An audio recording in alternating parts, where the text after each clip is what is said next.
just going to sit in the account. So Okay. it's my responsibility to make sure that the money turns over as much as possible. And since we raised as much as we did, we can do 10 or 20 projects in a given period, and as a result, we make sure we do that. You don't want to have, say, $500,000 just sitting in the account. You don't want to do that. It's a bad idea. So what types of homes do you buy? Are they commercial? Are they residential only? Do you kind of move into condos and anything like that? Yeah, I don't touch the condos. I mean, some of my peers do flip condos or invest or renovate condos. It's just not my forte. I have some concerns about association fees and different challenges that condos have that a residential property won't have. So primarily we focus on residential properties. I don't limit myself in terms of the geographic area necessarily, but we focus on communities that are that are high density, a lot of single family homes, and we pick those up. We don't do the multi-units and we don't do commercial. And that's just a personal view that your company in particular has decided to go with, right? It's our business model. So when I pitched the idea to my partners, the model was that we would buy the single families for X amount of dollars, we would renovate for Y, and then we'd sell for Z. Smart. You sound like a very smart investor. Can you tell me one thing you learned while investing that shaped the way that you do business? One? Want me to just say if you one? can, hone it down to one or two. It's complicated work. I mean, one thing that I learned, so every year I pull together a nice year-end statement that summarizes what we learned for the year, challenges that we've had, lessons that we learned, or great successes that we had in the year. Like I put all it together. One of the things that I put in there is that a contractor will take on as much work as you allow them to. So even though you may have found a contractor who is actually really good, if you tell them you've got work in, say, plumbing or in electrical, and they're not actually plumbers or electricians, they'll do it. They'll say they can do it anyway, just so that they can have more work. So you have to be careful, because you want to make sure that they actually have that skill set. Okay. Right. So a contractor will take on as much work as you'll offer. So you have to be very careful to make sure you're finding people that have certifications, designations, permits, or are permitted by the city to work. You don't want to just hire them just because they say they can, but they will tell you they can. Okay, so before I start the rehab work, I want to look for certifications and make sure that they can properly, do the work that I'm hiring them to do. Yeah, for sure.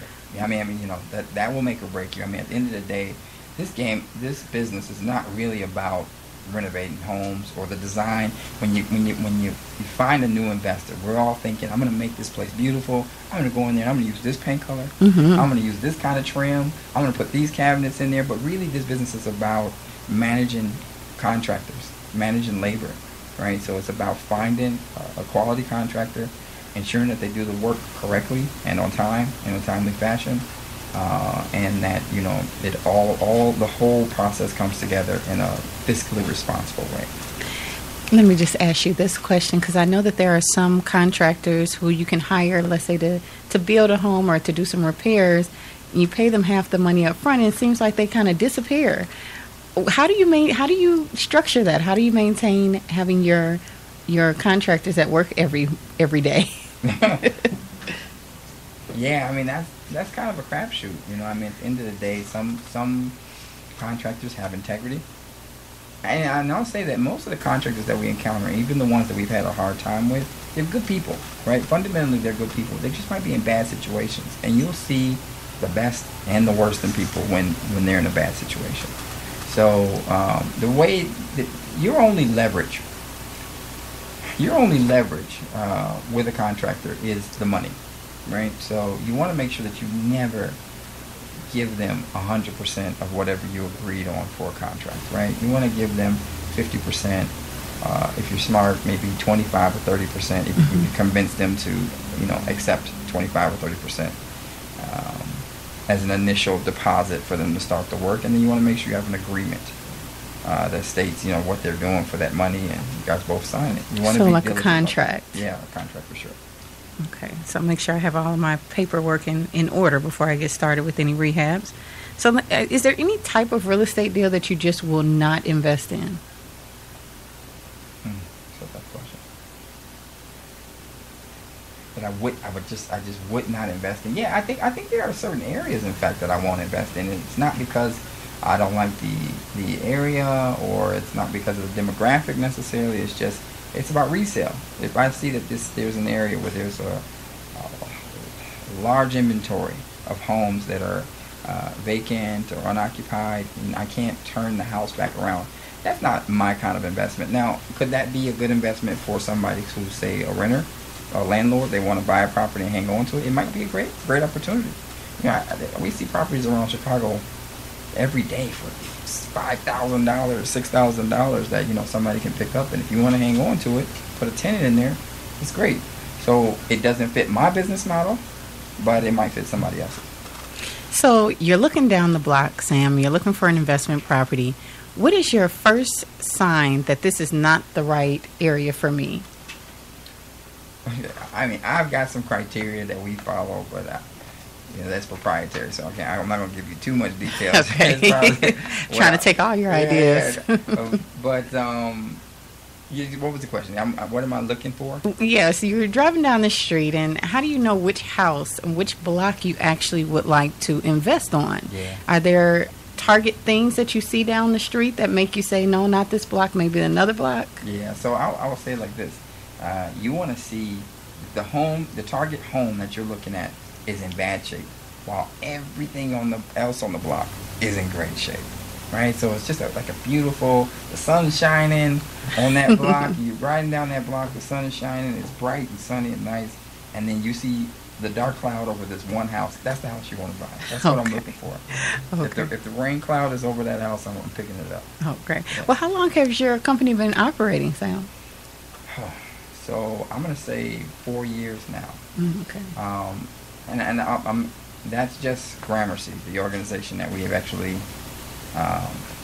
financed and pulled together for this business. I've been doing it for 10 years, but not with this company. So Gramercy, that's the name of your company? Yeah, Gramercy LLC. Okay. And so pretty much what you guys do is within the neighborhood, you go and look for downtrodden houses, if you will, and you reestablish them in the neighborhood. Yep. And we make sure that we do quality rehab so that, one thing that happens, there are some investors out there, who buy these things. They will do minimal work, do what we call lipstick on a pig. What's that exactly? Yeah, so basically you come in, you paint the drywall, and you maybe shine the floors up real nice, and then you sell it to somebody at a premium. And some buyers aren't savvy enough to know that they're being duped. Okay. Right? So what happens though in the long term is if I buy a place, say for $250,000 as a buyer, and I move into the place, it's in bad shape. A lot of times we buy homes up to the limit of what we can afford. So let's just say the average home buyer, you're going to spend about 30% of your income to buy a home. That's the national average. You spend about 30% of your income to buy the home, and then you get in there and you find out you've got like critical things that need to be repaired. Yeah. That you thought you had a nice house in great condition because it was pretty, but you find out later on that the plumbing is in bad shape, the electrical is in bad shape, the roofing is in bad shape, and suddenly you just can't afford that house when you have to do those repairs, pay the taxes, and pay the mortgage on the place, and eventually you're foreclosed. Now, I personally feel responsible for our community to ensure that we don't put people in that situation. So we ensure that we do a quality rehab, a thorough rehab, and then we, sell it at a fair market price, but without taking advantage of the community. It's not fair to do that. So I'm moving into a home. How do I check to make sure that this dream home of mine is not full of latent defects or, behind covered up defects? Yeah, I mean, the most important advice is that you have to get yourself a quality inspector. I mean, and that guy needs to be, or that guy or that gal needs to be thorough. You want them to go, and you don't interrupt them while they're doing their inspection. Let them go in there, let them do their thing, and if they, tear that place apart and say this is in bad shape and this is in bad shape, so on, walk away. Don't be afraid to walk away. Sometimes I think we get tied in. We feel like, I like the cabinets and I like the floors, so I want to keep it. I want to stay in that house. But you know what? You hire a good inspector, let him do his job, and then make a good decision after the inspection. Yeah, I actually just looked at a house recently I saw, and I mean, everything was absolutely gorgeous. And, I didn't have time to contact my home inspector, so I wasn't able to move forward with that deal. But I'm sure, we can definitely take heed to your advice. I think you're giving some excellent advice. We're going to go ahead and go to a commercial break soon. Just want to ask you quickly, what else would you advise a person who's interested in real estate investment? What's one tip that you would give them to start off before we go to break? Yeah. So this is a would-be investor, Okay. somebody that wants to be an investor. Correct. Okay. I was thinking about that on the way in here. If I was to advise myself 10 years ago what to do, I would spend time developing a strong roster of quality contractors. You don't have to have any money to buy a home yet for you to start finding contractors that you're going to work with when it's time. And then, spend time riding through as many neighborhoods as you can, because the more neighborhoods you know, the more lethal you are as a real estate investor. Because if you're stuck in one community that you happen to know, then you won't actually do as well as you could. Excellent. Thank you so much for giving us that advice. We're going to go ahead and head to commercial.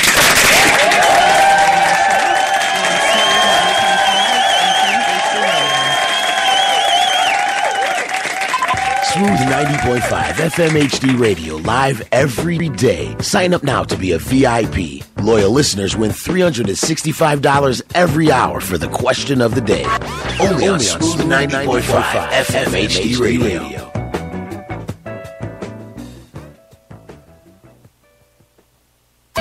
From Chicago, across the Midwest, to all of the U.S. Smooth 90.5 FM HD radio has taken the airwaves by storm. From Kirk Franklin. Come on!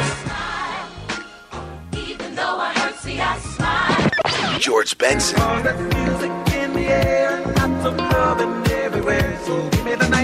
And Howling Wolf Blues. A backdoor man. To Richard Pryor and Eddie Murphy.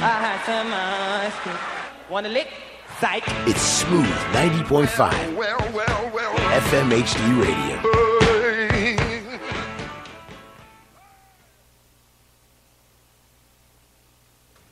And we're back on the Sarah Renee Show on Smooth 90.5 FM HD radio. We're here with Samuel Saka. He's a real estate investor. He's been giving us some ideas on how to get our business moving as far as becoming a real estate investor. And Sam is actually doing this full time. So we're just going to get started and ask him just a few more questions.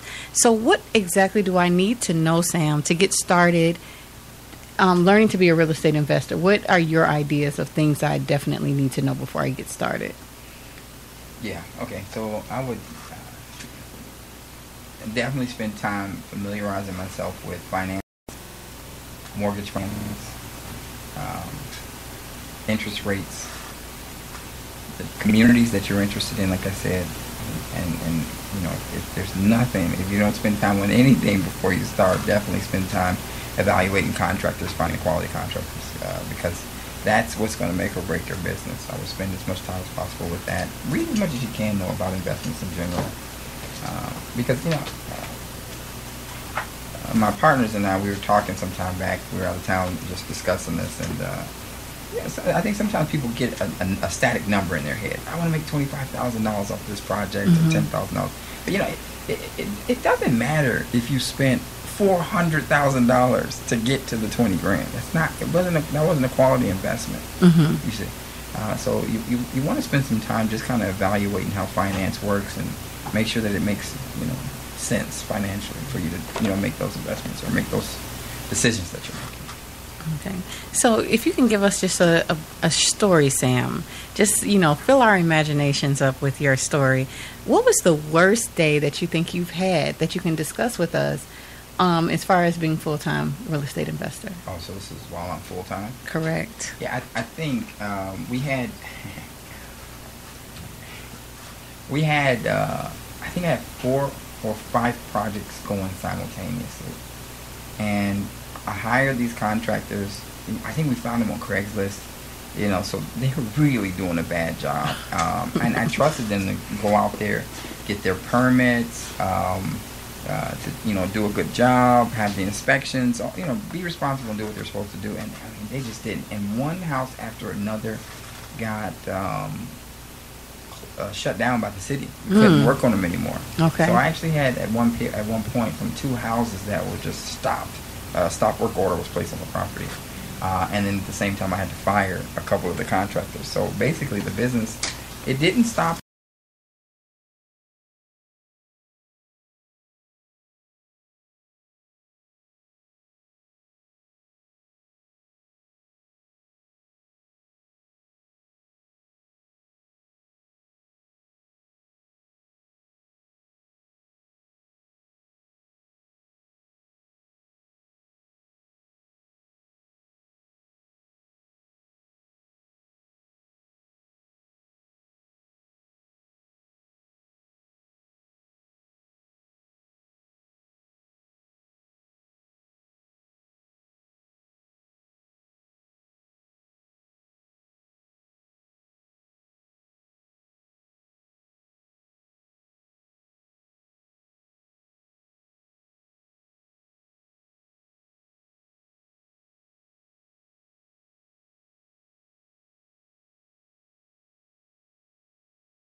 Not just Chicago. I mean, it's anywhere. So the reason they would do that is they felt like, okay, you didn't get the permit.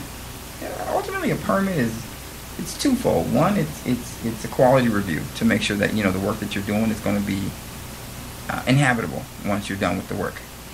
That's one. And then 2, it's a tax, right? Okay. I mean, the city's that's a way for them to collect another tax, ensure that they receive their income. So don't play the game. Just go get the permit, have your inspections, and do it correctly. I mean, that's what we do now. But at the time, I thought I was doing that. I just didn't know that my contractors weren't. And so now we control it ourselves. We go out, we get all our own permits, and file for our own inspections. That just brings me to the next question. What other types of complications do you have with your contractors or staff that kind of hinder you throughout the day?